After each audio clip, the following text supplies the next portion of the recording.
পরিকল্পিত হত্যাকাণ্ডের বিচার না হওয়া পর্যন্ত আন্দোলন থামবে না। শ্রমিকের ঐক্যই সবচেয়ে বড় শক্তি, এমন মন্তব্য করেছেন জাতীয়তাবাদী শ্রমিক দলের প্রধান সমন্বয়ক ও সংসদ সদস্য অ্যাডভোকেট শামসুর রহমান শিমুল বিশ্বাস।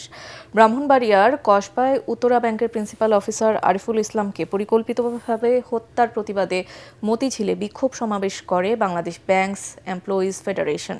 এ সময় বক্তারা হত্যাকারীদের দৃষ্টান্তমূলক শাস্তি, ব্যাংক কর্মকর্তা কর্মচারীদের নিরাপত্তা নিশ্চিত সহ ৮ দফা দাবি দ্রুত বাস্তবায়নের আহ্বান জানান। দাবি আদায় না হওয়া পর্যন্ত গণতান্ত্রিক আন্দোলন চালিয়ে যাওয়ার ঘোষণাও দেন তারা। বাংলাদেশ ব্যাংকের ৮-১০ কর্মচারীর পরিবারের যেন মুখে হাসি ফোটে, আর বাংলাদেশের অস্থায়ী ভিত্তিতে আউটসোর্সিং শ্রমিক সহ যারা দিনাতিপাত করছে তাদের সকল দাবিগুলো পূরণের জন্য আমরা সম্মিলিত উদ্যোগ গ্রহণ করে সবাইকে ঐক্যবদ্ধ থেকে দাবি আদায় অবধি আমরা লড়াই চালিয়ে যাব।